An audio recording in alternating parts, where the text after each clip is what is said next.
ಬಂದೈತೆ ಕಾಲು ಕೆರೆದು ನಿಲ್ತೈತೆ ಗುಟುರು ಹಾಕಿ ಬಂದೈತೆ ಎದುರು ಹೋದ್ರೆ ಕುಂತೈತೆ. ಹಲೋ ಸರ್, ನಮಸ್ಕಾರ. ನಮಸ್ತೆ. ಇವತ್ತು ನೀವು ನಿಮ್ ಶೆಡ್ ಅಲ್ಲಿ ಎಳಗ ಕುರಿಗಳನ್ನ ಸಾಕಿದ್ದೀರಾ ಅಂತ ಗೊತ್ತಾಯ್ತು. ಹೌದು. ಯಾವ ರೀತಿ ಸಾಕಿದ್ದೀರಾ, ಎಲ್ಲಿಂದ ಖರೀದಿ ಮಾಡಿದ್ರ, ಏನ್ ಸ್ಪೆಷಲ್ ಆಗಿ ಕುರಿಗಳನ್ನ ಸಾಕಿರೋದು ಅಂತ ಅದ್ರ ಬಗ್ಗೆ ಸ್ವಲ್ಪ ಮಾಹಿತಿನ ನಮ್ ಜನಗಳಿಗೆ ಶೇರ್ ಮಾಡ್ಬೇಕಾಗಿದೆ.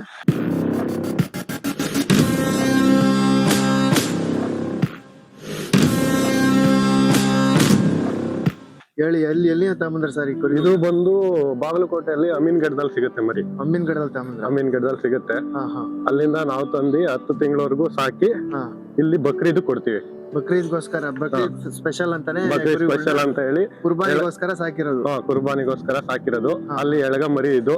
ಹಾ ಹಾ. ಅಲ್ಲಿಂದ ತಂದು ಇಲ್ಲಿ ಡೆವಲಪ್ಮೆಂಟ್ ಮಾಡಿ ಹಾ ಹಾ. ಈಗ ತಂದು 4 ತಿಂಗಳಾಗೈತೆ. ಇವೆಲ್ಲ ಎಳಗ ಜಾತಿವೇನ ಸರ್? ಇವೆಲ್ಲ ಎಳಗ ಜಾತಿ ಮರಿ. ಹೌದು. ತುಂಬಾ ದಷ್ಟಪುಷ್ಟವಾಗಿದೆ. ಇದು ಎಷ್ಟು ಕೆಜಿ ಬರುತ್ತೆ ಇದು?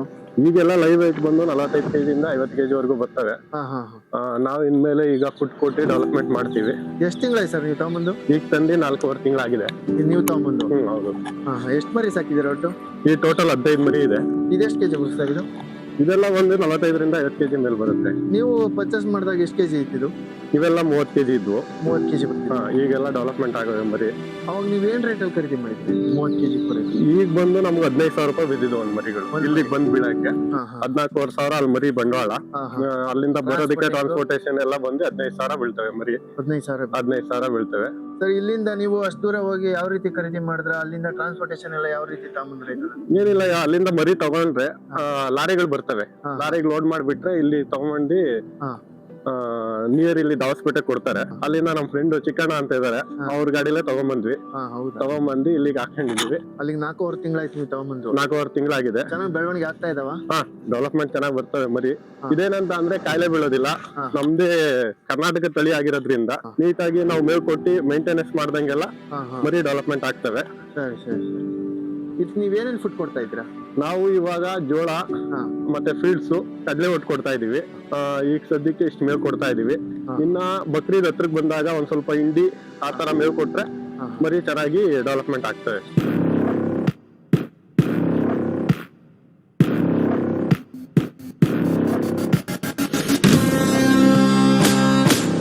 ಸರ್, ಈಗ ನೀವು ಇದು ಮಾರ್ಬೇಕು ಅಂದ್ರೆ ಬಕ್ರೀದ್ ತಗನೆ ಕಾಯ್ತೀರಾ ಅಥವಾ ಅಕಸ್ಮಾತ್ ಯಾರಾದ್ರೂ ಚಾಯ್ಸ್ ಮಟ್ಟಿ ಬಂತು ಅಂದ್ರು ಇವಾಗ್ಲೂ ಕೊಡ್ತೀವಿ. ಯಾರಾದ್ರೂ ಬೀಗ್ರೂಟಕ್ಕೆ ಅದಕ್ಕೆ ನಮ್ ಕುರಿಗಳು ಚೆನ್ನಾಗಿದಾವೆ ಅಂತ ಏನಾದ್ರು ಬಂದ್ರೆ ಕೊಡ್ತೀರಾ ಅಥವಾ ಬಕ್ರೀದ್ ತಕ ಅಂತ ಬಕ್ರೀದ್ ಸ್ಪೆಷಲ್ ಅಂತಾನೆ ಏನಾದ್ರು ಮಡಗಿದ್ದೀರಾ? ಏನಿಲ್ಲ, ಬಕ್ರೀದ್ ಅಂತ ಏನಿಲ್ಲ, ಕೊಡ್ತೀವಿ ಮಿಡ್ಲಲ್ಲೂ. ಏನಂತ ಅಂದ್ರೆ ಮರಿ ಡೆವಲಪ್ಮೆಂಟ್ ಆಗಿದ್ಯಲ್ಲ, ಬೇಕು ಅಂದ್ರೆ ಯಾರಾದ್ರೂ ಕಾಯಿಸ್ಕೊಟ್ಟಿ ಎಲ್ಲ ಸರ್ ಇವು ಇವಾಗ ಇನ್ನೂ ಅಲ್ಲೂ ಆಗಿಲ್ಲ, ಕೆಲವು ಮಾತ್ರ ಈಗ 2 ಬಿದ್ದಿವೆ. ಮಟನ್ ಚೆನ್ನಾಗಿರುತ್ತೆ ಎಲ್ಲ. ಹೌದು, ಮಟನ್ ತುಂಬಾ ಗಟ್ಟಿ ಬರುತ್ತೆ, ಚೆನ್ನಾಗಿರುತ್ತೆ. ಅಂದ್ರೆ ಏನ್ ಪ್ರೈಸ್ ಇವಾಗ ನೀವು ಕೊಟ್ ಮಾಡ್ತಾ ಇರೋದು? ಆದ್ರೆ ಕೆಜಿ ಲೆಕ್ಕದಲ್ಲಿ ಕೊಡೋದು ಅಂತ ಅನ್ಕೊಂಡಿದೀರಾ ಅಥವಾ ಜನ ಯಾರಾದ್ರೂ ಕಾಯಿಸ್ಪಟ್ಟಿ ಬರ್ತಾರೆ ಅಂತ ಅಂದ್ರೆ ಅವ್ರು ಯಾವ ರೇಟ್ ಅಲ್ಲಿ ಕೇಳ್ತಾರೆ ಅದ್ರ ಮೇಲೆ ಇದಾಗುತ್ತೆ. ಈಗ ಯಾರಾದ್ರೂ ಇದು ಬರ್ತಾರೆ ಅಂತ ಅಂದ್ರೆ ಯಾವ್ದು ಸೆಲೆಕ್ಷನ್ ಮಾಡ್ತಾರಲ್ಲ ಅದ್ರ ಮೇಲೆ ಹೋಗುತ್ತೆ. ಎಲ್ಲಾವ್ದು ಲೈವ್ ವೇಟ್ ಒಂದೇ ತರ ಇರಲ್ಲ, ಮತ್ತೆ ಲುಕ್ ಒಂದೇ ತರ ಇರೋದಿಲ್ಲ. ಅದರಿಂದ ಬಕ್ರೀದ್ ತಗೊಳ್ಳೋರು ಏನೇನ್ ನೋಡ್ತಾರೆ ಸರ್? ಬಕ್ರೀದ್ ತಗೊಳ್ಳೋರು ಅಂತ ಅಂದ್ರೆ ಅವ್ರಿಗೆ ಯಾವ್ದು ಪ್ಯಾಚಸ್ ಇರ್ಬಾರ್ದು, ಏನು ಪ್ರಾಬ್ಲಮ್ ಆಗಿರ್ಬಾರ್ದು, ಅವ್ರಿಗೆ ಮರಿಗಳಿಗೆ ಏನು ಡಿಫಾಲ್ಟ್ ಇರಬಾರ್ದು. ಅವರು ಸೆಲೆಕ್ಷನ್ ಮರಿಗಳು ಮಾತ್ರ ತಗೊಂತಾರೆ ಬಕ್ರೀದ್ ತಗೊಳ್ಳೋರು. ಅಂದ್ರೆ ಅವರು ಬಕ್ರೀದ್ ತಗೊಳ್ಳೋರು ಈ ಬೀಜ ಹೊಡೆದಿರೋ ಅಂತ ಹೌದು, ಕಂಬು ಮುರಿದೋಗಿರೋದು, ಕಿವಿ ಇದಾಗಿರೋದು ಅಂತದೆಲ್ಲ ಯಾರು ತಗೊಳ್ಳೋದಿಲ್ಲ. ಏನ್ ಚೆನ್ನಾಗಿರುತ್ತೋ ಮರಿ ಅದು ಚಾಯ್ಸ್ ಬಟ್ಟಿ ಅದನ್ನ ಮಾತ್ರ ತಗೊಂತಾರೆ. ತುಂಬಾ ಲುಕ್ ತುಂಬಾ ಲುಕ್ ಆಗಿದ್ರು ಮಾತ್ರ ಅವ್ರು ಪರ್ಚೇಸ್ ಮಾಡೋದು. ಲುಕ್ ಆಗಿದ್ದಿ ಅದು ಲೈವ್ ವೇಟ್ ಅಷ್ಟೇ ಬರೋದಿದ್ರೆ ಅದನ್ನೆಲ್ಲ ಪರ್ಚೇಸ್ ಮಾಡ್ತಾರೆ. ನಾವು ಮೇವು ಹೆಂಗ್ ಕೊಡ್ತೀವೋ ಹಂಗ್ ಡೆವಲಪ್ಮೆಂಟ್ ಆಗ್ತವೆ. ಇದೇನಾದ್ರೂ ಒಳ್ಳೆ ಮೇವು ಕೊಟ್ಟು ಸಾಕ್ತಿವಿ ಅಂತ ಅಂದ್ರೆ 85ರಿಂದ 90 ಕೆಜಿ ವರೆಗೂ ಹೋಗ್ತವೆ ಮರಿಗಳು. ಏನಂತ ಅಂದ್ರೆ ಬೇರೆ ಕಡೆ ತಂದು ನಾವು ನಮ್ ನಾಟಿ ತಳಿ ಇರ್ಬೇಕು. ಇದು ಯಾಕಂದ್ರೆ ಕರ್ನಾಟಕದ ಆಗಿರೋದ್ರಿಂದ ನಿಮ್ಗೆ ಎಷ್ಟು ಬೇಕೋ ಅಷ್ಟು ಮೇವು ಕೊಟ್ಟಷ್ಟು ಡೆವಲಪ್ಮೆಂಟ್ ಆಗ್ತವೆ. ಈ ರಾಗಿ ಹುಲ್ನ ಹಾಕಿ ಸಾಕ್ತಾ ಇದೀವಿ. ಅಂದ್ರೆ ಹಸಿ ಮೇವು ಹಾಕ್ತಾ ಇದ್ರೆ ಹಸಿ ಮೇವು ಒಂದ್ ಟೈಮ್ ಕೊಡ್ತೀವಿ, ಬಟ್ ರಾಗಿ ಹುಲ್ನ ಎಚ್ಚೆತ್ತವಾಗಿ ಎಷ್ಟು ತಿನ್ನುತ್ತೋ ಅಷ್ಟು ಕೊಡ್ತೀವಿ. ರಾಗಿ ಹುಲ್ನ ಹೆಂಗ್ ಸರ್ ಎಚ್ಚೆತ್ತವಾಗಿ ತಿನ್ಸ್ಬೇಕು? ಯಾಕಂದ್ರೆ ಶೈನಿಂಗ್ ಬರುತ್ತೆ ಮರಿ, ವೆಯ್ಟ್ ಚೆನ್ನಾಗಿ ಗ್ರೋತ್ ಆಗುತ್ತೆ. ಅದರಿಂದ ರಾಗಿ ಹುಲ್ನ ಎಚ್ಚೆತ್ತವಾಗಿ ಕೊಡ್ತೀವಿ. ರಾಗಿ ಹುಲ್ನ ನೀವು ನೋಡ್ಬೋದು, ಇವಾಗ ಹೆಂಗ್ ತಿನ್ನುತ್ತೋ ಹಂಗೆ ತಿನ್ನುತ್ತೆ. ಮತ್ತೆ ಈ ಭಂಡಾರ ಎಲ್ಲ ಕುರಿಗಳಿಗೆ ನೀವೇ ಹೊಡಿತೀರಾ ಅಥವಾ ಬೇರೆ ಯಾರು ಕರ್ಸೋ? ಆ ಮಿಷಿನ್ ಬರುತ್ತೆ, ಮಿಷಿನ್ ಅಲ್ಲಿ ಹೊಡ್ಕೊಬಹುದು. ಅದು ಹೊಡೆದಷ್ಟು ಬೇಗ ಡೆವಲಪ್ಮೆಂಟ್ ಆಗ್ತವೆ. ಯಾಕಂದ್ರೆ ಇಲ್ಲಿ ನೋಡ್ಬೋದು ನಿಮ್ ಶೆಡ್ ಅಲ್ಲಿ ಎಲ್ಲಾ ವೈಟ್ ಕುರಿಗಳನ್ನೇ ತಂದಿದ್ದೀರಾ. ಇದ್ರಲ್ಲೂ ಕೆಂದಗುರಿ ಎಲ್ಲ ಬರುತ್ತೆ. ಯಾಕೆ ಸರ್ ನೀವು ಕೆಂದಗುರಿನ ಚಾಯ್ಸ್? ಕೆಂದುಗರಿಗಳು ಅಷ್ಟು ಮಟನ್ ಪರ್ಪಸ್ ಗೆ ಚೆನ್ನಾಗಿರಲ್ಲ ಅಂತ ಹೇಳ್ತಾರೆ. ಅದರಿಂದ ಇದು ವೈಟ್ ಕುರಿಗಳನ್ನ ಏನಂತ ಅಂದ್ರೆ ಮಟನ್ ಪರ್ಪಸ್ಗೂ ಚೆನ್ನಾಗಿರುತ್ತೆ, ಲುಕ್ ಆಗಿ ನೋಡೋದಕ್ಕೂ ಚೆನ್ನಾಗಿರುತ್ತೆ. ನೀವು ನೋಡ್ಬೋದು ಮರಿಗಳವೆಲ್ಲ ಇವಾಗ ಲೈವ್ ವೈಟ್ ತಗೊಂತೀರಾ ಅಂದ್ರೆ 65ರಿಂದ 60 kg ಇವೆ ಒಂದ್ 10. ಇನ್ನ ಅದ್ರಲ್ಲಿ ಒಂದ್ 5 ಡೆವಲಪ್ಮೆಂಟ್ ಆಗಿರಲ್ಲ, ಅಂತವೆಲ್ಲ ಲೈವ್ ವೈಟ್ ಬಂದು 45ರಿಂದ 50 kg ಇರ್ತವೆ. ಈಗ ಕೆಲವು ಡೆವಲಪ್ಮೆಂಟ್ ಆಗಿರೋ ನೋಡ್ಬೋದು ಇವು. ಈ ಮರಿಗಳೇನಿದೆ ಅದೆಲ್ಲ 45ರಿಂದ 50 kg ಮೇಲ್ ಬರುತ್ತೆ ಲೈವ್ ವೈಟ್. ಈಗ ನೀವು ತಂದಿರೋವೆಲ್ಲಾನು ಒಂದೇ ರೀತಿ ಡೆವಲಪ್ಮೆಂಟ್ ಆಗಲ್ಲ ಅಂತ ಹೇಳ್ತಾ ಇದ್ದೀವಿ. ಹೌದು, ಯಾಕಂದ್ರೆ ಸೆಲೆಕ್ಷನ್ ಮರಿಗಳು ನಾವು ತಗೊಂಡ್ ಬಂದಿರ್ತೀವಿ. ಆದ್ರೆ ಏನಂತ ಅಂದ್ರೆ ಇಲ್ಲಿ ಮರಿ ಬಂದಾಗ ಯಾವ್ದು ಜಾಸ್ತಿ ಇದ್ರಾಗಿರುತ್ತೋ ಅದು ಡೆವಲಪ್ಮೆಂಟ್ ಆಗಿರೋ ಮರಿಗಳನ್ನ ತಿನ್ನೋದಿಕ್ ಬಿಡೋದಿಲ್ಲ. ಹಂಗಾಗಿ ಕೆಲವ್ರು ಕಟ್ಟು ಸಾಕ್ತಾರೆ.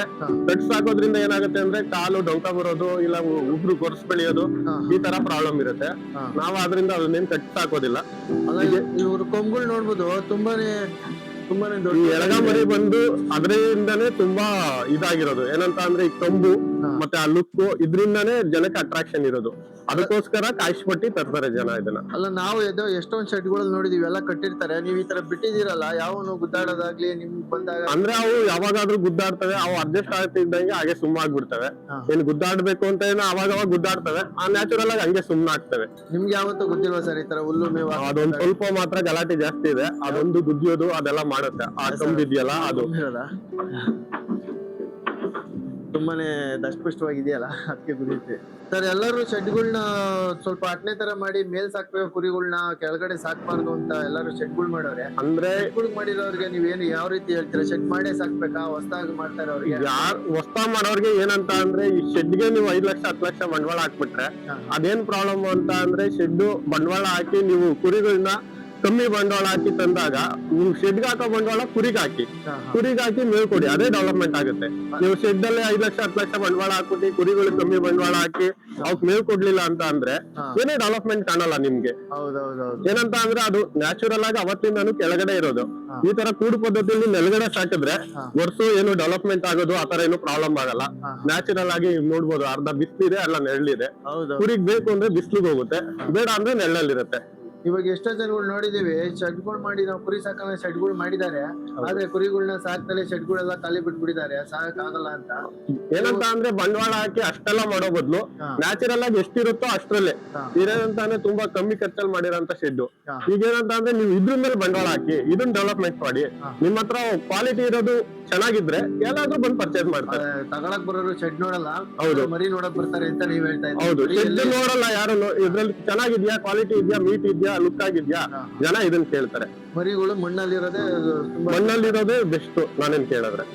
ಆರಾಮಾಗಿ ಮಣ್ಣಿನ ಮೇಲೆ ಮನಿಕೊಂಡು ಆರಾಮ್ಸೆ ನ್ಯಾಚುರಲ್ ಆಗಿ ಅದ್ರ ಪಾಡಿಗೆ ಅದು ಇರುತ್ತೆ. ನೀವು ಅದಕ್ಕೆ ಏನ್ ಬಂಡವಾಳ ಶೆಡ್ಗೆ ಹಾಕ್ತೀರಾ ಇದಕ್ ಖರ್ಚು ಮಾಡಿ ಮರಿಗೆ ಹಾಕಿ ಅಂತ.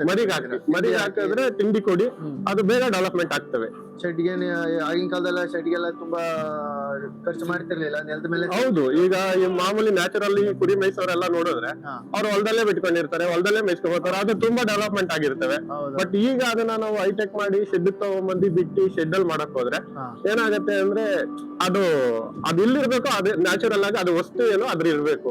ನಾವು ಅದನ್ನ ತಗೊಂಡೋಗಿ ಹೈಟೆಕ್ ಮಾಡಕ್ ಹೋದ್ರೆ ಅದು ಹೈಟೆಕ್ ಅಡ್ಜಸ್ಟ್ ಆಗೋದಿಲ್ಲ ಅಂತ ಹೇಳ್ತೀರಾ? ಹೌದು, ಅದೇ ಅವ್ರ ಶೆಡ್ ಅಲ್ಲಿ ಸ್ವಲ್ಪ ಗಲೀಜ್ ಮಾಡ್ಕೊಳ್ಳಲ್ಲ ಅಂತ ಹೇಳ್ತಾರೆ. ಇದು ನಿಮ್ಮ ಸ್ವಲ್ಪ ಗಲೀಜ್ ಆದ್ರೂ ಏನಾಗೋದಿಲ್ಲ, ಒಂದ್ ಸ್ವಲ್ಪ ಮಣ್ಣಾಗುತ್ತೆ.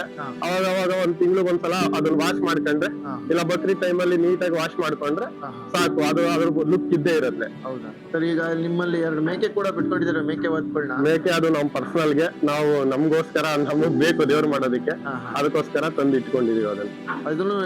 ಇದನ್ನು ಎಲ್ಲಿ ಸರ್? ಇದು ಸಂತೆಯಿಂದ ತಂದಿದ್ದೇನಾ? ಹೌದು, ಇದು ಎಲ್ಲ ಬಂದು ಇಲ್ಲಿ ನಮ್ಮ ಅಕ್ಕಿರಾಂಪುರ ಸಂತೆಯಲ್ಲಿ ಬಂದಿರೋಂಥದ್ದು.